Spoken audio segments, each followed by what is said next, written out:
이제 우리 다 같이 자리에서 일어나셔서 10장 찬송 부르시면서 성령 강림일 후 18째 주일 안예배 시작하겠습니다.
성자와 성령의 이름으로 우리의 마음과 욕망과 은밀한 곳까지도 아시는 전능의 하나님, 성령의 감동으로 우리의 마음을 깨끗하게 하옵소서.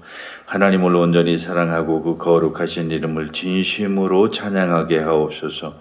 주 예수 그리스도의 이름으로 기도하옵나이다. 우리가 죄 없다고 하면 이는 자신을 속이는 것이요 진리가 우리 안에 있지 않기 때문입니다. 그러나 우리가 죄를 고백하면 신실하시고 의로우신 하나님은 우리의 죄를 용서하시고 모든 불의에서 깨끗하게 해 주십니다.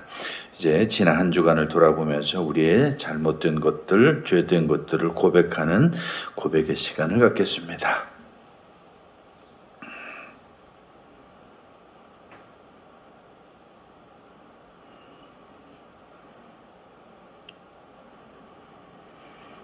우리는 죄에서 벗어날 수 없음을 고백하나이다.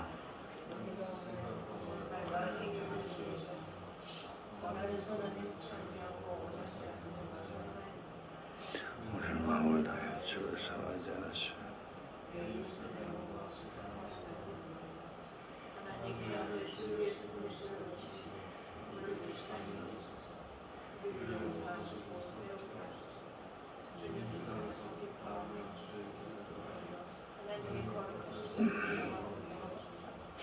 전능하신 하나님 아버지께서 우리를 불쌍히 여기시고 그의 외아들을 보내시사 우리의 죄를 대신하여 죽게 하셨으며 그의 공로로 우리의 죄를 사하여 주셨습니다.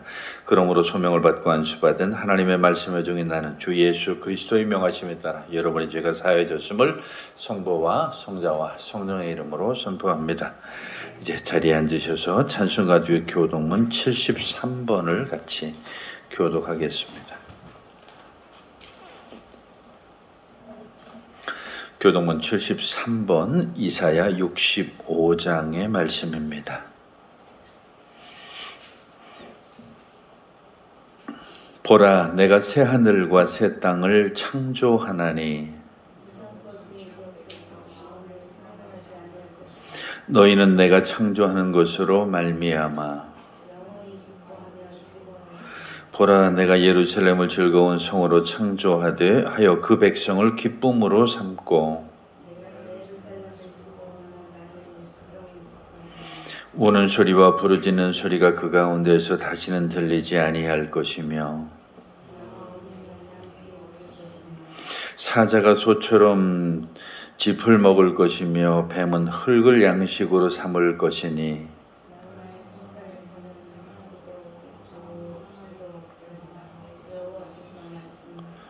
아멘. 이제 한번 같이 기도하실 때에 나라와 민족을 위해서 기도하고 우리 교회를 위해서 기도하고 또 많은 어렵고 힘든 우리 이웃들을 위해서도 함께 기도하겠습니다.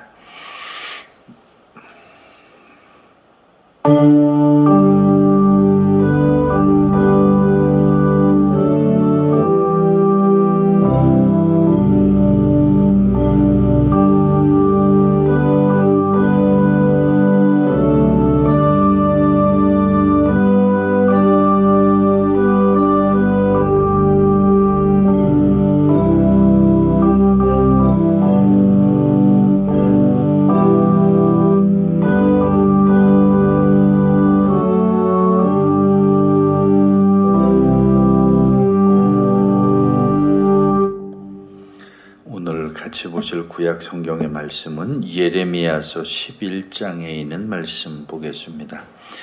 구약 성경 1069쪽에 있는 예레미야서 11장 18절로 20절까지 말씀입니다. 구약 성경 1069쪽에 있는 예레미야서 11장 18절로 20절의 말씀을 우리 같이 읽겠습니다. 여호와께서 내게 알게 하셨으므로 내가 그것을 알았나이다. 그때 주께서 그들의 행위를 내게 보이셨나이다. 나는 끌려서 도살당하러 가는 순한 양과 어린 양과 같으므로 그들이 나를 해하려고 꾀하기를 우리가 그 나무와 열매를 함께 박멸하자. 그를 살아있는 자의 땅에서 끊어서 그의 이름이 다시 기억되지 못하게 하자 함을 내가 알지 못하였나이다. 공의로 판단하시며 사람의 마음을 감찰하시는 만군의 여호와여, 나의 원통함을 주께 아뢰었사오니 그들에게 내에 대한 주의 보복을 내가 보리이다 하였더니. 아멘. 오늘 사도서관문은 야고보서에 있는 말씀입니다. 신약성경 374쪽에 있는 야고보서 3장 13절로 4장 10절까지 있는 말씀입니다. 오늘의 사도서관문인 야고보서 3장 13절로 4장 10절에 있는 말씀을 우리 같이 읽겠습니다. 너희 중에 지혜와 총명이 있는 자가 누구냐? 그는 선행으로 말미암아 지혜의 온유함으로 그 행함을 보일지니라. 그러나 너희 마음속에 독한 시기와 다툼이 있으면 자랑하지 말라. 진리를 거슬러 말하지 마. 거짓말하지 말라. 이러한 지혜는 위로부터 내려온 것이 아니요 땅 위의 것이요 정욕의 것이요 귀신의 것이니 시기와 다툼이 있는 곳에는 혼란과 모든 악한 일이 있습니다. 오직 위로부터 난 지혜는 첫째 성결하고 다음에 화평하고 관용하고 양순하며 긍휼과 선한 열매가 가득하고 편견과 거짓이 없나니 화평하게 하는 자들은 화평으로 심어 의의 열매를 거두느니라. 너희 중에 싸움이 어디로부터 다툼이 어디로부터 나느냐? 너희 지체 중에서 싸우는 정욕으로부터 나는 것이 아니냐? 너희는 욕심을 내어도 얻지 못하여 살인하며 시기하여도 능히 취하지 못함으로 다투고 싸우는도다. 너희가 얻지 못함은 구하지 아니하기 때문이요 구하여도 받지 못함은 정욕으로 쓰려고 잘못 구하기 때문이라. 가늠한 여인들아, 세상과 벗된 것이 하나님과 원수됨을 알지 못하느냐? 그런즉 누구든지 세상과 벗이 되고자 하는 자는 스스로 하나님과 원수되는 것이니라. 너희는 하나님이 우리 속에 거하게 하신 성령이 시기하기까지 사모한다 하신 말씀을 헛된 줄로 생각하느냐? 그러나 더욱 큰 은혜를 주시나니 그러므로 일러스되 하나님이 교만한 자를 물리치시고 겸손한 자에게 은혜를 주신다 하였느니라. 그런즉 너희는 하나님께 복종할지어다. 마귀를 대적하라. 그리하면 너희를 피하리라. 하나님을 가까이 하라. 그리하면 너희를 가까이 하시리라. 죄인들아, 손을 깨끗이 하라. 두 마음을 품은 자들아, 마음을 성결하게 하라. 슬퍼하며 애통하며 울지어다. 너희 웃음을 애통으로 너희 즐거움을 근심으로 바꿀지어다. 주 앞에서 낮추라. 그리하면 주께서 너희를 높이시리라. 아멘. 찬송가 212장입니다.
오늘 복음서 말씀은 마가복음 9장에 있는 말씀 같이 보겠습니다.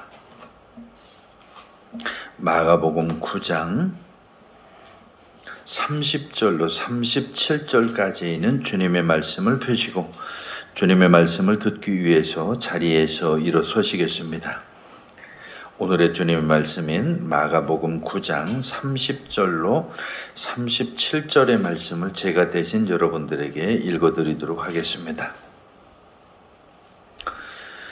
그곳을 떠나 갈릴리 가운데로 지날새 예수께서 아무에게도 알리고자 아니하시니 이는 제자들을 가르치시며 또 인자가 사람들의 손에 넘겨져 죽임을 당하고 죽은 지 3일 만에 살아나리라는 것을 말씀하셨기 때문이더라.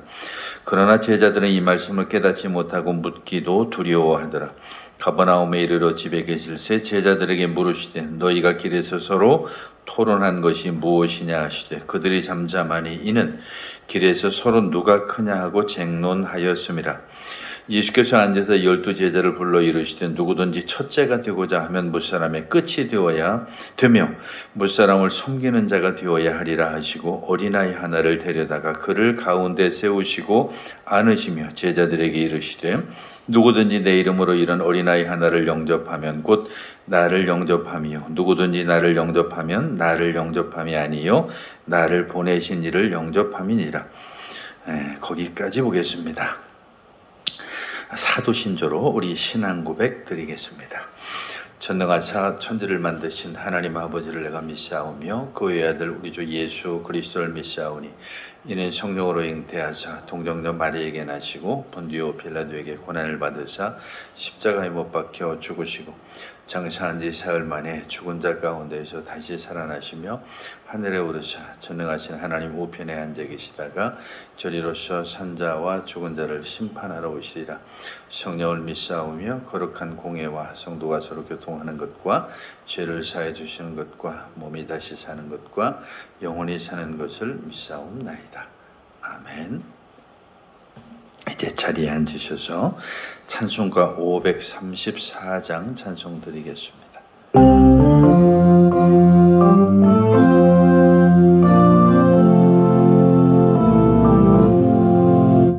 주님 찾아오셨네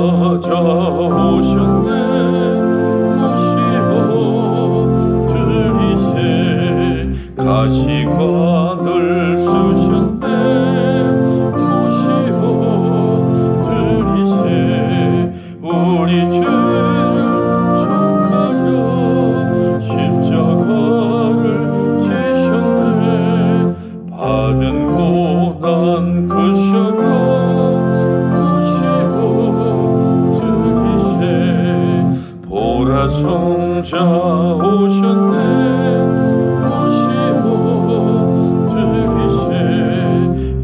영광 중에 계신 주 모시고 들이세 모든 교만 버리고 우리 구주 모시고 영원 복락 누리세 모시고 들이세 겸손한 자 찾도다 모시고 들이세 하늘에서 부르네 모시고 들이세 좋은 자리 드리고 주실 은혜 구하세 하늘나라 세우소 모시고 들이세 주여 내가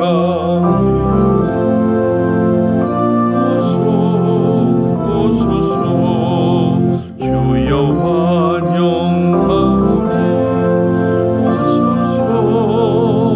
오소서 생명길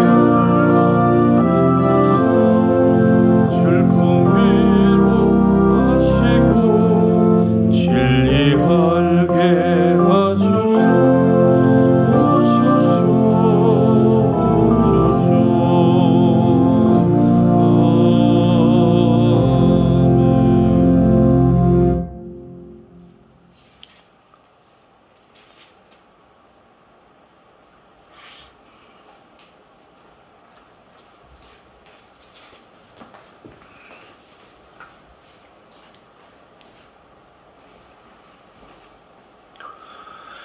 하나님 아버지와 우리 주 예수 그리스도로부터 오는 은혜와 평강이 오늘도 여러분과 함께 하시기를 간절히 축원합니다. 오늘은 복음서 말씀인 마가복음 9장 30절로 37절에 있는 말씀을 중심으로 해서 가장 큰 자는 곧 가장 작은 자라라고 하는 제목으로 같이 은혜를 나눠보려고 합니다. 오늘 본문을 잘 살펴보면 예수님께서 이제 내가 곧 죽을 것이고 당연히 고난을 당할 것이고 죽을 것이고 그리고 내가 곧 부활할 것이라고 하는 그런 예고를 미리 말씀을 제자들 앞에서 하시는 건데요. 이게 두 번째로 지금 예수님께서 제자들에게 이야기하는 거예요. 그래서 인자가 이제 많은 사람들에 넘겨지게 될 것이고 그들이 나를 죽이게 될 것이고 그리고 또 사흘 후에는 내가 다시 살아날 것이다 라고 하는 그런 얘기죠. 뭐 직설적으로 말씀하시지는 않았지만 또 나름대로 여러 가지 그 의미를 전달을 했는데도 불구하고 제자들의 상태가 어떠한가 라고 하는 것을 오늘 보면 여전히 제자들은 이해하지 못해요. 두 번씩이나 예수님께서 그 미래에 대해서 말씀을 하셨는데도 불구하고 제자들은 얘기를 못해요. 사실은 처음에 그 이야기를 제자들 앞에 이야기했을 때에 그 하나의 사건이 좀 하나가 있었죠. 그 베드로가 이제 그 이야기를 듣자마자 아이고 예수님 도대체 그게 무슨 말씀입니까? 그런 일에 있을 수도 없는 얘기죠라고 이렇게 얘기했다가 예수님한테 되게 한번 혼난 적이 있죠. 그때 예수님이 뭐라고 그 베드로에게 얘기했냐면 사탄아 내 뒤로 물러가라 라고 하면서 아주 정말 끔찍한 아주 야단을 호통을 막 치셨던 그 기억이 있었죠. 그러다 보니까 아마 두 번째 이 말씀을 하셨을 땐 제자들도 감히 뭐라고 얘기하기가 아마 좀 조심스러웠지 않을까. 괜히 또 예수님 아니 됩니다 라고 이렇게 얘기했다가 예수님께서도 화를 내거나 또 꾸중을 하시면 어떻게 하지 라고 하는 뭐 그런 걱정도 좀 있었지 않을까 싶은 생각이 듭니다. 어쨌든 그래서 예수님과 더불어 이 제자들이 이제 가버나움으로 가는 길에 이제 갈릴리를 걸으면서 서로 이런저런 이야기들을 나누면서 걸어가고 있는 그런 상황입니다.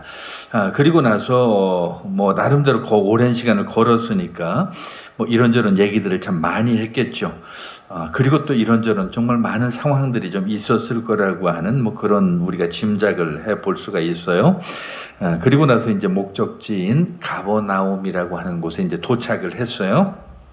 그때 예수님께서 아마 그동안에 쭉 오면서 그 제자들이 뭔가 자기들끼리 막 서로 떠들고 자기들끼리 막 이래저래 말을 막 언성을 높이고 했던 이런 이야기를 좀 옆에서 들으셨던 거 봐요. 그래서 이제 이 제자들한테 예수님이 묻습니다. 너희들 지금 여기 오면서 뭐 이런저런 얘기들을 많이 하던데 도대체 무슨 얘기를 나눴느냐라고 이렇게 그 제자들에게 물어보죠. 사실 제자들 누구 한 사람도 그 대답을 하기가 조금 민망했어요. 우리가 이런저런 이야기를 나누었습니다라고 얘기를 당당하게 해야 되는데도 불구하고 사실은 누구 한 사람도 얘기할 수가 없었어요. 왜냐하면 별로 떳떳한 이야기가 아니었기 때문에 그래요. 그리고 예수님께서는 분명히 지금 제자들을 향해서 2번씩이나 내가 이제 고난을 받고 그리고 십자가에 달려서 내가 죽게 될 것이고 그리고 사흘 만에 내가 다시 살아날 것이다 라고 하는 이야기를 3번씩이나 했는데도 불구하고 이 제자들은 사실은 좀 우리가 마음이 콩밭에 가 있다 그런 말을 쓰죠. 제자들은 전혀 다른 생각을 하고 있었던 거예요. 정말 무슨 이야기를 했냐면 틀림없이 예수님은 저렇게 뭐 말씀은 하셔도 예수님이 죽을 리도 없고 그 예수님이 뭐 고난을 당해 저렇게 대단한 분이 말도 안 되는 소리고 그러면서 자기들끼리 속으로 무슨 생각을 했냐면 저분이 틀림없이 이제 유대인의 왕이 될 것은 뭐 분명한 사실이고 그 유대인의 왕이 되면 우리가 서로 뭔가 한 자리씩을 할 것 같은데 그 한 자리 차지하는 그것에 대해서 이제 서로 이제 논쟁이 벌어진 거예요. 뭐 내가 그래도 한 일이 많으니까 내가 더 높은 자리에 앉아야 되지 않겠어? 아니지. 내가 그래도 너 고생을 하고 수고했으니까 내가 더 높은 자리에 앉아야지.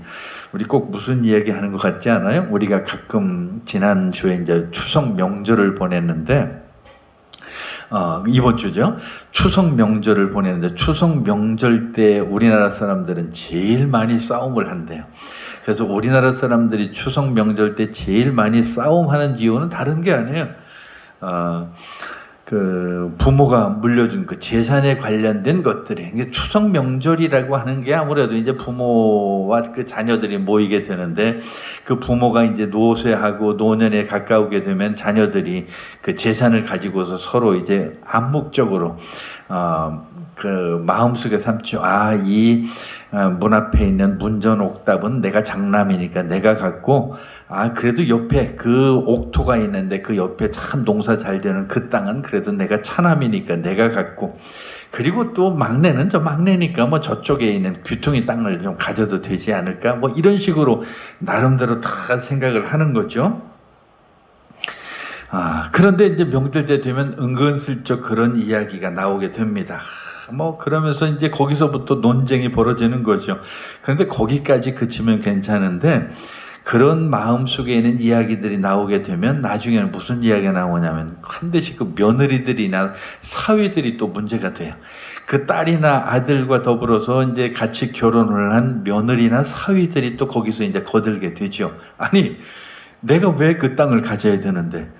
내가 수고한 경우는 똑같이 나눠야지 왜 그 땅을 왜 형이 가져? 그 땅을 당신이 가지면 되겠어? 하면서 서로 형제들 간에 이제 우애가 갈라지고 이러면서 결국은 참 싸움이 벌어지게 되죠. 좀 아쉽고 안타까운 것은 지금 우리가 살고 있는 이 마을에도 제가 그런 얘기를 수도 없이 봐요. 바로 옆에 있는 그 몇몇 집들도 명절이 돼도 그런 싸움들을 하는 통에 형제간에 서로 얼굴도 안 봐요. 같이 얼굴을 봤는데도 모른 척하고 지나가고 이렇게 하면서 형제간이 서로 형제간이 아닌 것처럼 지내는 그런 가정들도 있다는 걸 생각하면 이 예수님의 제자들도 사실 마찬가지예요. 예수님은 지금 내가 죽을 거고 내가 부활할 거고 정말 중요한 이야기를 하고 있는데도 불구하고 예수님은 정말 그야말로 십자가 사건이 무엇인가를 설명하고 있는데도 불구하고 제자들은 마음이 콩밭에 가 있는 거예요. 어떻게 하면 내가 예수님 나중에 왕이 되면 어떻게 내가 좀 더 높은 자리에 가 있을까라고 하는 그 생각에 집착하고 있는 거죠. 정말 아쉽죠. 예수님은 그 제자들에게 메시아의 길이라고 하는 것이 어떤 것이고, 그리고 그 로마 군인들에게 내가 넘겨져서 고난을 당할 것이고 고통을 겪을 것이고 많은 백성들의 손에 의해서 내가 죽음을 당할 거고, 그리고 마침내 내가 사흘 만에 다시 살아날 것이다 라고 하는 이야기를 2번에 걸쳐서 했는데도 불구하고 이 제자들은 관심이 없는 거예요. 이게 바로 사람 사는 세상이 아닐까 싶어요. 제가 이 목사로서 설교를 하면서, 그리고 우리 한국 교회를 보면서 느끼는 것 중에 하나가 그거예요. 저는 부단히 이런 이야기와 성경에 있는 이런 말씀, 즉 예수님께서 뭔가 그 제자들에게 하시고 싶었던 그 이야기들을 전하는데도 불구하고 여기를 찾아오는, 우리 교회를 찾아오는, 그리고 하나님의 말씀을 듣는다고 앉아있는 사람들의 마음은 콩밭에 가 있어요. 전혀 딴 생각을 하고 있다라고 하는 얘기죠. 정말 아쉽고 안타까운 얘기죠. 바로 제자들은 자기들 중에 누가 가장 높은 사람인지 서로 그것을 따지고 있었다라고 하는 거예요. 우리 한국인들의 그 종특이라고 그러죠. 조금 별로 좋지 않은 표현인데, 우리 한국인들의 가장 단점 중에 하나가 그게 뭐냐면, 사람이 3명만 모이면 서열을 따진대. 그래서 사람이 3명만 모이게 되면 누가 형이고 누가 아우고, 그래서 우리가 가장 많이 싸우는 이유 중에, 그 밖에서도 싸우게 되는 이유 중에 하나가, 화를 가장 제일 먼저 내는 이유가 바로 이런 말로 싸우죠. 너 나이가 몇 살이야? 이러면서 싸움이 시작되는 거죠. 근데 사실 서양 사회 같은 경우는 그냥 다 서로 프렌즈고, 물론 거기도 나름대로 아래위가 있는 건 사실이지만, 우리처럼 이렇게 어떤 유교적인 바탕 속에서 서열을 나누고 이런 것들이 별로 없죠. 근데 아마 이 제자들도 어떤 우리 유교적인 그런 바탕이 있어서 그랬는지, 그 예수님하고 같이 그 가버나움까지 오면서 결국은 한 얘기가 서로 누가 높은가라고 이렇게 얘기를 하고 있는 건데, 또 사실 따지고 보면 예수님께서 돌아가시고 이거 고통을 당하고 여기에는 관심이 별로 없어요. 지금 내가 얼마나 잘 되는가에 사실 관심이 있는 거죠. 그래서 누가 최고 높은가에 대한 그런 것을 관심을 갖는 거예요. 이 말은 다른 말로 하면, 좀 여러분에게는 섭섭한 이야기가 될 수도 있지만, 끊임없이 성경은 이와 같이 말씀을 하고 있는데도 불구하고 그냥 교회 나오는 그 모든 사람들, 모든이라고 하는 표현은 좀 삼가해야 되겠네요.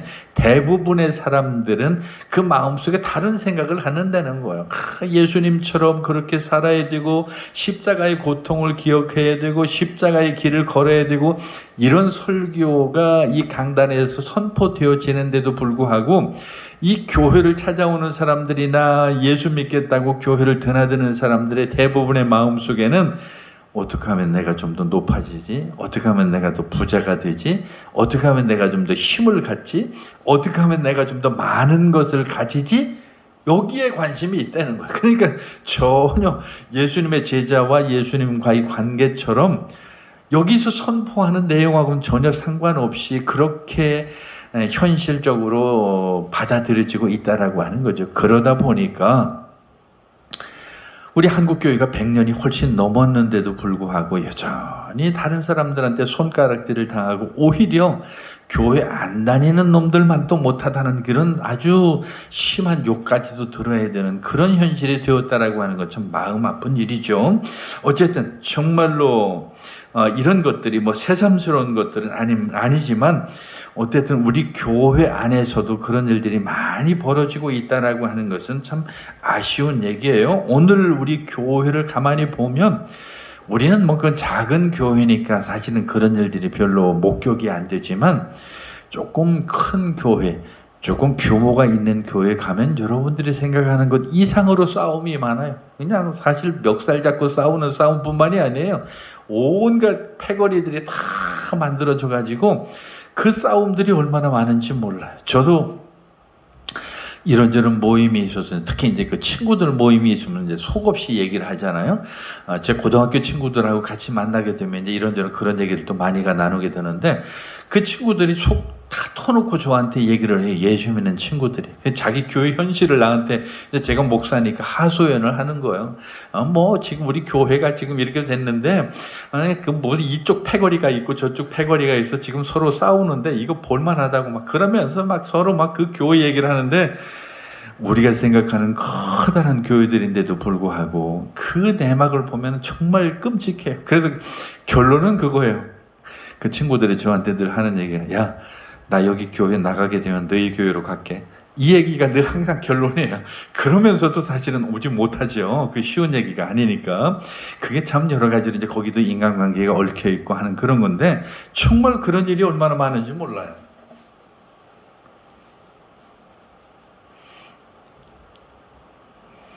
그래서 그런 일들이 너무 많다 보니까 그런 한국 교회 현실이 너무 안타까운 얘기죠. 그것뿐만이 아니에요. 지금 우리 한국 교회는 그 교파 이기주의가 너무 심해요. 그래서 그 교파 간에도 싸움도 많고, 그리고 같은 교파 안에서도 싸움이 얼마나 많은지 몰라요. 이거 부끄러운 얘기지만 제가 여러분에게 몇 번 얘기했는지 몰라요.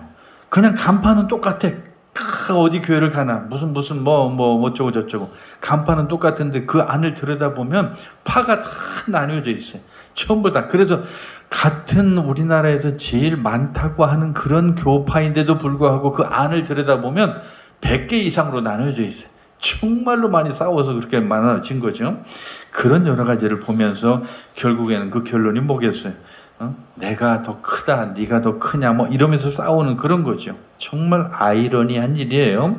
교회는 예수님의 십자가에 못 박히신 그분을 부지런히 선포하지만 끊임없이 세상에서 더 위대하고 더 높은 사람이 되기를 원한다고 하는 얘기죠. 교회는 끊임없이 십자가를 선포하고 그 십자가에 못 박히기를 원하지만 십자가에 못 박히는 것을 원하는 사람은 없다라고 하는 얘기입니다. 우리는 죄를 고백하는 대신에 내 자랑에 몰두해가지고 내가 이렇게 잘 살고 내가 이렇게 돈이 많고 내가 이렇게 높게 되고 그런 것을 끊임없이 자랑하고 싶어 한다는 거예요. 이게 예수 믿는 사람이 해서는 안 되는 일이거든.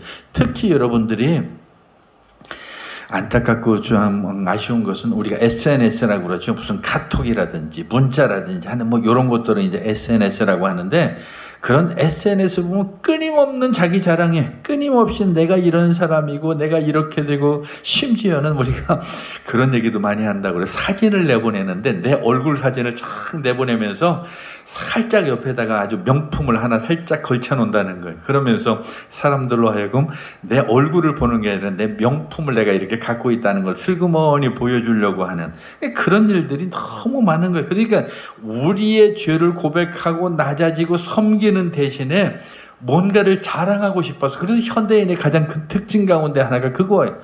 내 자랑거리가 뭐가 있지 해서 끊임없이 뭔가 자랑할 걸 찾는 거예요. 끊임없이 자랑할 걸 찾아요. 우리는 십자가에서의 죽음을 통한 삶 대신에 우리 삶에서 뭔가 내세우고 자랑할 것만을 끊임없이 찾아내기 때문에 이게 잘못된 신앙이라고 하는 거죠. 그래서 말틴 루터는 이것을 영광의 신학이다라고 이렇게 지적을 하면서 그건 잘못된 거라고 분명히 얘기를 했죠. 지금 제자들이 바로 그런 상황에 처해 있었다라고 하는 것을 우리가 잘 알 수가 있죠. 그냥 영광의 신학에 열중하고 있다라고 하는 것을 알 수가 있어요. 그래서 내가 위대해져야 되고 내가 제일 높아져야 되고 내가 많은 것을 가져야 되고 그렇게 끊임없이 많은 사람들한테 내세우고 싶어 했다는 거죠. 아무도 그냥 평범한 쇠로 만든 그런 것으로 만족하지 않고 끊임없이 금이나 어떤 액세서리나 그 화려한 것들을 원하는 그런 모습을 우리가 보게 된다고 하는 거예요. 그래서 결국 그들은 선택된 소수 12명이었는데도 불구하고 그리고 예수님께서 직접 선택을 해서 예수님과 더불어서 자그마치 3년이라고 하는 공생애를 다녔는데도 불구하고 그랬다는 거예요. 그러니까 이 말은 다른 말로 하면 우리는 예수 오래 믿었다라고 하는 게 이게 전혀 우리한테는 의미가 안 돼. 예수 오래 믿으면 뭐래요? 잘못된 믿음으로 그렇게 자기 자랑이나 하면서 세상의 영광이나 쫓아가는 그런 삶을 살아간다고 한다면 이건 정말로 세상에 부끄러운 얘기죠. 오늘 우리가 예수를 믿는다고 한다면 그래서는 안 되는 거죠. 정말 우리는 또 그런 의문을 또 제기할 수도 있죠. 아니, 사람이 잘 살게 되어지는 게 뭐가 잘못이고 1등 하는 게 뭐가 잘못이고 다른 사람보다 많이 가지고 잘 되는 성공하는 게 뭐가 잘못이야 라고 이렇게 우리한테 항변할지도 몰라요. 그리고 오늘 한국 교회는 거기에 얹혀져 가지고 그것을 베이스로 해서 성장했다고 얘기도 과언이 아니죠. 왜냐하면 끊임없이 예수 믿어 잘 됐다, 예수 믿어 복 받았다, 예수 믿어서 부자 됐다, 예수 믿어서 뭐 좋은 대학에 갔다, 예수 믿어서 뭐가 이렇게 크게 뭐 사업이 성공했다, 이런 것을 끊임없이 내세우고 싶어 하는 게 우리 한국 교회니까요. 우리 문화라고 하는 것이 사실 그래요. 교회만 그런 게 아니라 어떤 위대함을 갈망하는 그런 것이 바로 우리 현실이고, 높은 것이 아무래도 더 좋은 것이 아니냐, 말 그대로 좋은 게 아니냐라고 생각하는 그런 이야기를 우리는 스스로 부끄러움 없이 이야기하고, 끊임없이 우리 사회는 그런 이야기도 유행어가 생겼죠. 1등만 기억하는 세상이라고 하는 그런 유행어도 생길 정도로, 어쨌든 부자 되는 건 좋은 것이고 잘 나가는 건 좋은 것이고 성공하는 건 좋은 것이고 하는 이런 것들로, 그래서 모든 사람이 다 승자가 되기를 원해요. 패자가 되기를 원하는 사람이 단 한 사람도 없다는 거예요. 그래서 예수님의 제자들이 예수님이 자신의 죽음과 부활에 대해서 가르치려고 하는 동안에도 여전히 그 스스로 자기들끼리 모여가지고 누가 더 높고 누가 더 위대한지 논쟁을 벌였다라고 하는 것이 전혀 우리에게 이상하게 들리지 않는 거예요. 그냥 그게 당연한 거 아니야? 이렇게 여겨질 수 있다라고 하는 것이죠. 그리고 예수님께서 말씀하셨던 내가 곧 고난을 당할 거야, 내가 십자가에 달려서 고통을 당할 거야, 그리고 내가 거기서 죽게 될 거야 라고 하는 이 이야기가 오늘날 많은 사람들에게 별로 기분 좋게 받아들여질 것이 아니라는 얘기죠. 누가 죽는 걸 좋아하고 누가 고통당하는 것을 좋아하겠어요? 누가 십자가에 달리는 것을 좋아하겠어요? 그러나 성경은 초지일관, 그리고 예수님께서는 확실하게 우리한테 말씀하시는 것 중에 하나는 예수 믿는다는 것, 그리고 하나님을 우리가 섬긴다라고 하는 것은 그 십자가를 내 등에 짊어지고 그 십자가의 길을 가는 것이라고 얘기를 합니다. 그러니까 우리가 생각하는 것과 너무 동떨어진 것을 우리가 지금 잘못 이해하고 있다라고 하는 것이죠. 바로 그것이, 죽음과 이 부활이라고 하는 것이 곧 하나님의 마음을 감동시키고 그 십자가의 길이 곧 하나님을 움직이는 힘이기 때문에 그래. 그 삶이 곧 하나님으로부터 내게 다가오는 놀라운 영광의 다가오는 길이기 때문에 그렇다라고 하는 얘기입니다. 그러니까 이 말은 다른 말로 하면 내가 영광을 추구하는 그게 먼저가 아니라 내가 십자가의 길을 가고 내가 그 십자가를 지는 것으로 말미암아서 자연히 따라오는 영광이라고 하는 그런 것이죠. 사실 이 말을 이해하기는 쉽지는 않을 것 같아요. 그렇게 살아간다라고 하는 것이 우리 사회에서 내가 손해라고 여겨지기 때문에, 예를 들면 내가 섬기고 내가 낮아지고 이렇게 하면 나만 손해라고 하는 이런 생각이 우리 사회에서 그렇게 팽배하기 때문에 더 그렇지 않을까, 그런 생각이 들기도 해요. 이 하나님의 나라에서는 하나님은 십자가라고 하는 것으로서 위대함을 측정한다라고 하는 것을 우리가 알면 좋아요. 예수님은 우리의 위대함에 대한 생각을 뒤엎으시는데, 정말로 저나 여러분이 위대해지고 싶다, 그렇다고 한다면 맨 뒤로 가서, 맨 꼴찌에 가서 서는 것이 가장 좋은 방법이다라고 성경은 우리에게 말합니다. 그리고 또 내가 첫 번째가 되고 싶다, 그렇다고 한다면 맨 끝에 가서 내가 서는 것이 첫 번째가 되는 길이라고 하는 거예요. 내 왕국에서 내가 주인이 되고 싶다, 그러면 내가 종이 되는 것이 바로 그 길이라고 성경은 우리에게 말씀하는 거예요. 사실 이게 참 우리한테 쉽게 납득되어지지 않는 건데요. 요즘은 자기 PR 시대라고 해서 자기를 자랑하고 자기를 높이고 하는 이런 것들이 마치 높아지는 것처럼 많은 사람들에게 착각으로 와닿지만 안 그래요. 여러분들이 속한 여러분들의 공동체에서 한번 실천해 보세요. 이건 제가 직접 경험하고 느끼는 것들이에요. 많은 사람, 제가 여러분들 늘 얘기하죠. 여러분이 어디에 들어가든지 그 그룹이 어디든지 상관없어요. 뭐 내가 갖는 직장이든지 아니면 어떤 모임이든지 무슨 동창이든지 뭐가 됐든지 내가 속한 그 그룹이나 그 공동체나 그 모임 안에서 다른 사람들이 하기 싫어하는 것이 무엇일까라고 하는 것에 대해서 여러분이 생각하고 그것을 여러분이 하시면 돼요. 저는 다른 비결은 없다고 봐요. 아, 저 사람들이 이걸 싫어하는구나. 예를 들면 그런 거예요. 뭐 이것은 극단적인 예가 될 수도 있겠지만 같이 서너 명이 밥을 먹으러 갔어요. 여러분, 다른 사람들이 그 밥값을 눈치 보는 것에 대해서 서로 딱 분위기가 느껴지면 여러분이 그 밥값을 내면 돼요. 아, 그 돈이 얼만데요? 라고 하면서 그 돈 아까운 생각이 제일 먼저 들죠? 아니에요. 내가 그런 때 그 돈을 내면 나중에 그보다 더 많은 것으로 나한테 돌아온다라고 하는 사실을 여러분이 경험해 봤으면 좋겠어요. 정말요. 이건 우리 계산으로 되어지지 않는 거예요. 얕게 사는 것이 우리 사회에서는 약은 것처럼 느껴지지만 아니에요. 바보처럼 사는 것이 오히려 나를 높이는 길이 된다라고 성경은 분명하게 얘기를 해줍니다. 제가 요즘 어디 이런저런 그 봉사활동을 나가는데요. 그 봉사활동을 나가면서 제가 여러분에게 직접 간증하는 거예요. 가보니까 서로 눈치들을 봐요. 누가 하지? 누가 하지? 하면서 예를 들면 청소라고 하는 것도 한번 생각해 보자고요. 청소도 내가 하지, 네가 하지라고 서로 눈치를 보는 거예요. 그럼 내가 하는 거예요. 신발 정리도 엉망이에요. 그럼 내가 하는 거예요. 당장 필요한 뭐 소소한 몇 가지들이 있어요. 그럼 내가 표로 그 돈 몇 푼 들어가지 않는, 뭐 설령 그것이 몇만 원이라 하더라도 내가 사다 놓는 거예요. 그렇게 해서 1년이 지났더니 여러분, 나비 효과라고 하는 거 혹시 아세요? 나비 효과.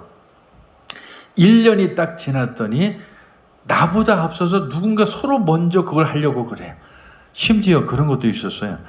서로 마시는 물 같은 것조차도 서로 눈치를 보고 뭐 이렇게 안 떠와요. 그래서 제가 먼저 물을 떴죠. 그러니까 저쪽 정수기에 가서 물을 떠다가 늘 갖다 놓죠. 제가 있을 때는. 지금은 서로 물을 갖다 떠놓으려고 그래요. 제가 먼저 마시는 물, 요런 우리 병에 들은 그 물 있죠? 페트병? 물을 딱 그냥 그 한 박스에 사다 놨죠. 처음에는 그런 일들이 저 사람이 왜 저러지? 이러다가도 지금은 그 물이 떨어지면 서로 갖다 그걸 해놔요. 처음에 제가 커피를 하는데 커피도 서로 눈치를 보면서 누가 사다 놓지. 왜냐하면 커피라고 하는 것은 때로는 1, 2천 원 가지고 되는 게 아니잖아요. 다 커피를 좋아하면서도 서로 커피를 못 사다 놓는 거예요. 왜냐하면 그거 한번 사다 놓으려면 2, 3만 원 내지 3, 4만 원 들어가잖아요. 제가 사다 놨죠. 그랬더니 1년이 지나니까 지금은 서로 그걸 사다 놓으려고 그래요. 그게 바로 나비 효과라는 거예요. 작은 일을 내가 하면 누군가는 해요. 만약에 그런 일이 1년이 지나도 안 돼요? 2년 동안 하세요. 3년 동안 하세요. 4년, 5년이 지나는 동안에 옆에서 누군가가 나를 보고 있어요. 옆에서 누군가가 나를 지켜보고 있어요. 누군가가 그 사람들이 나를 바라보고 있다는 거예요. 저 사람은 저런 사람이구나. 진실이 통하는 거예요. 그렇게 되면 내가 그동안에 10만 원을 거기에 투자했다고 한다면 나중에 나에게 돌아오는 것은 몇백만 원, 몇천만 원의 그 가치가 돌아온다라고 하는 걸 여러분이 경험해 보면 좋겠어요. 그게 이 성경의 원리예요. 하나님의 나라라고 하는 게 바로 그런 거죠. 예수님의 오른편, 왼편에 높은 자리에 앉아서 이런 게 아니에요. 낮은 곳에서 내가 섬기고 내가 봉사하고 그것을 예수님께서 우리에게 보여주셨고, 그리고 예수님이 그렇게 태어나셨잖아요. 예수님이 그렇게 태어나셨어요. 말구유에서 정말 보잘것없는 모습으로 태어나신 분이 바로 그런 거라고요. 그런 하나님의 나라에서 우리가 유명해지고 잘 되기를 원한다고 한다면 오늘 성경에서 예수님께서 바로 말씀하신 것처럼 작은 자가 되고 모든 사람의 종이 되어서 섬기는 자가 되어야 된다고. 근데 예수님께서는 가는 데마다 그런 예를 자로 많이 드셨는데 오늘도 마침 옆에 그 어린아이가 하나 있었던가 봐요. 그러니까 그 어린아이를 딱 데려다 놓고 이 어린아이처럼 되어지지 않으면 안 된다. 즉 네가 정말 위대해지고 싶어? 너희들이 정말 높아지고 싶어? 그러면 이 어린아이처럼 되면 돼 라고 하면서 직접 그 아이들을 예수님 앞에 세우고 보여주시는 거예요. 여러분 안다시피 예수님이라고 하는 것은 다른 게 아니에요. 그냥 그가 작다는 것이고 뭐 소유나 권력이나 명예나 어떤 이런 것에서 자유로운 게 바로 그 어린아이예요. 어린아이들이 어떤 커다란 그 권력을 향해서 싸움하던가요? 그런 거 없잖아요. 그런 것처럼 어린아이 같이 순수하고 해맑은 그런 마음을 가지고 섬기는 깨끗한 그런 종의 모습을 보이면 그게 곧 높아지는 거예요. 높아지는 길이라고 오늘 이렇게 얘기해 주는 거예요. 바로 그래서 예수님께서 십자가의 위대함이라고 하는 것은 바로 희생의 위대함이라고 하는 것이고, 정말 가장 작은 자로서, 섬기는 자로서 이 땅에 오셔서 우리에게 보여주셨던 그런 것이라고 하는 거예요.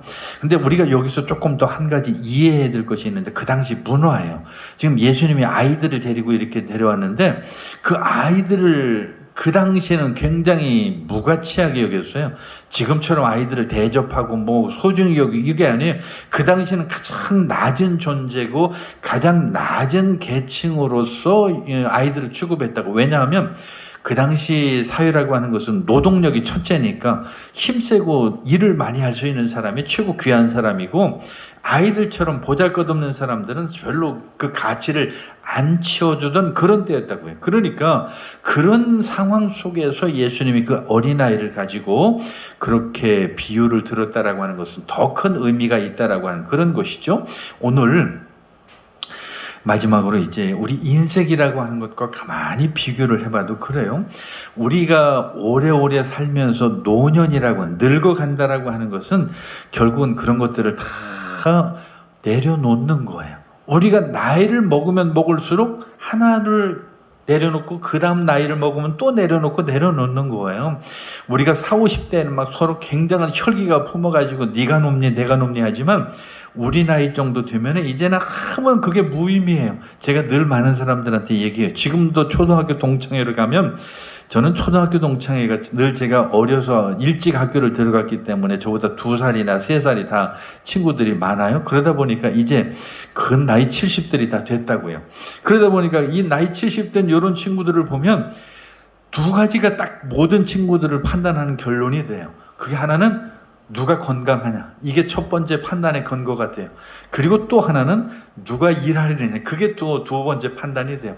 아무도 일을 누가 주지 않으니까 그 과거에는 뭐 누가 무슨 대학을 나왔느니, 누가 뭐 집에 몇 평짜리 아파트를 사느니, 누구 자식이 뭐 얼마나 잘 돼가지고 뭐 얼마나 대단한 자리에 앉아 있느니, 요런 걸 가지고 막 자랑을 일삼던 것이 나이가 이제 60이 넘어가면서부터 서서히 그게 표가 나요. 다들 부질없다는 걸 서로 알아요. 너도 부질없고 나도 부질없다는 걸 서로 알아요. 그러니까 이제는 그런 게 무의미해요. 누가 뭐 잘됐다, 부자다, 이거 아무 의미 없어요. 아무리 부자라도 걸음도 걷지 못하고 병상에 누워있으면 누가 그 사람한테 대단하다고 박수 쳐주겠어요? 안 해요. 건강한 사람이 최고예요. 그리고 그 건강함으로 이 나이 먹도록 일할 수 있는 사람은 더 최고죠. 그런 것처럼 정말 우리가 나이를 먹어간다라고 하면 아무 의미가 없는 거죠. 정말로 낮아지고 정말로 겸손하고 아무리 과거에 뭐 대단했던 뭐 무슨 돈이 많든 결국에는 다시 어린아이처럼 무력해질 수밖에 없는 게 우리 인생이라고 하는 그런 것이죠. 그렇기 때문에 높고 강한 자가 됐든 승리자가 됐든 움직이는 자, 뭐 아주 대단한 어떤 그런 것들에 대한 그런 욕망에서 우리가 벗어나고, 오늘 예수님께서 우리에게 말씀하시는 가장 작은 자, 낮은 자, 그리고 가장 마지막에 있는 자가 무엇인지, 정말로 십자가가 무엇이고 그 십자가를 진다라고 하는 것이 무엇인지 그 의미를 우리가 좀 잘 생각해 봤으면 좋겠습니다. 특히 위대함을 위해서 정말로 우리가 좀 선망하지 말고 아래로 여러분이 섬길 수 있고 종이 되는 그런 것으로서 정말 대단한 것이 무엇인가를 경험해 봤으면 좋겠습니다. 그리고 더 이상 이제 여러분들이 나이가 어떻게 됐든지 누가 더 높고 누가 더 나보다 못하고 이런 것을 가지고서 이제 더 이상 논쟁해서는 안 됩니다. 정말 무의미한 거예요. 저 사람이 나보다 더 잘 살고, 저 사람이 나보다 더 잘 나가고, 저 사람이 더 나보다 더 많이 배웠고, 저 사람이 나보다 더 하여튼 모든 것에서 이건 정말 무의미한 거예요. 이제는 정말로 무의미한 것들이에요. 그런 것들이 이제는 벗어나서 정말 그런 질문에서 바로 예수님이 우리에게 가르쳐 주신 낮아지고 섬기고 종이 되는 이런 삶에 대해서 여러분이 깨달을 수 있으면 그게 곧 여러분이 높아지는 길이라고 하는 사실을 믿고 또 그렇게 살 수 있기를 간절히 축원합니다. 기도하겠습니다. 사랑이 많으신 하나님 아버지, 오늘 우리는 이 땅에 살아가면서 서로 내가 무엇을 더 많이 가졌느냐고 자랑을 하고, 내가 더 높다고 자랑을 하고 하는 이런 것에 얽매여서 정말 예수님께서 우리에게 보여주신 종의 모습, 낮아지는 모습, 십자가가 무엇인지를 망각할 때가 있습니다. 주님, 우리가 낮아짐이 곧 높아짐이요 섬기는 것이 곧 대접받는 길이라고 하는 것을 몸소 우리가 경험하고 체험할 수 있도록 도와주시옵소서. 예수님의 이름으로 기도하옵나이다. 아멘.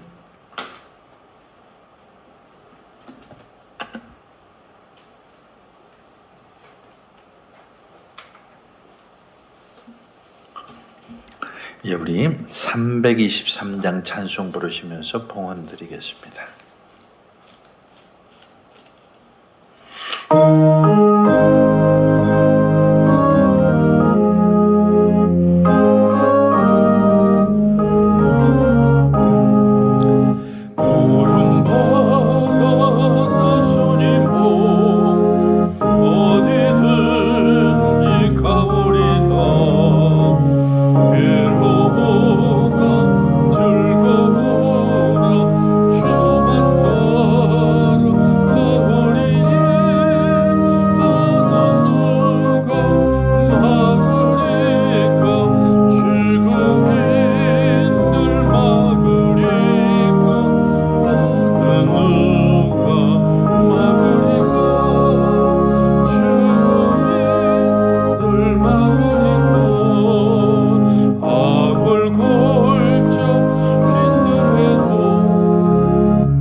하나님, 예수님께서 그렇게 예수님의 갈 길에 대해서 미래를 말씀하셨지만 깨닫지 못하는 제자들처럼 여전히 우리도 끊임없이 가장 큰 자야말로 가장 작은 자요, 정말로 위대해지고 싶으면 섬기고 종이 되는 것이라고 하는 것을 성경이 말씀하고 있는데도 세상의 영광을 위해서 쫓아가는 우리의 부족함이 있습니다. 주님, 우리가 섬김으로 높아지는 그 놀라운 비결을 깨닫게 하여 주시옵소서.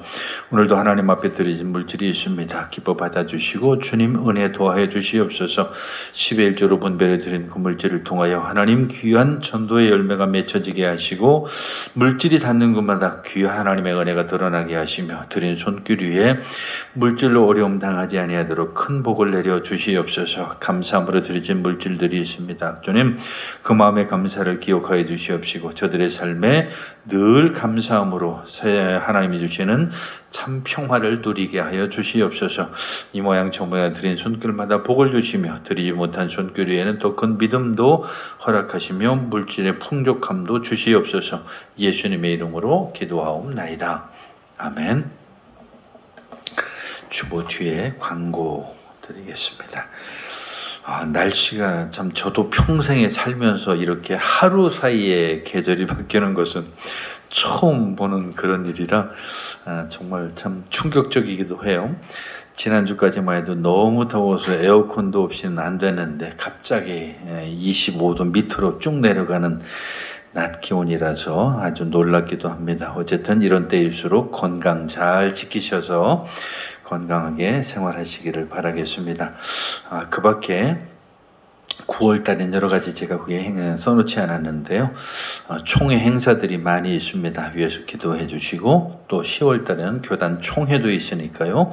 위에서 여러분 좀 위에서 기도해 주시면 좋겠습니다. 특별히 10월 2일, 3일, 4일 날 있는 총회를 위해서 여러분이 좀 관심을 좀 가져주시면 더 좋겠습니다. 자, 이제 우리 다 같이 자리에서 일어나셔서 1장 찬송 부르시고 축도로 마치겠습니다.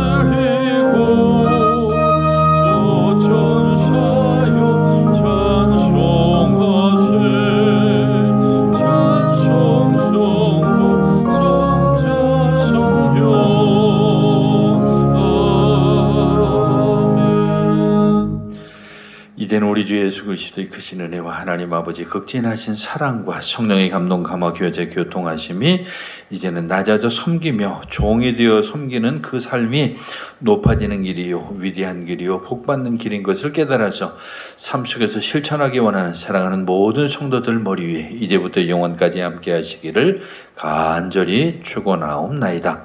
아멘.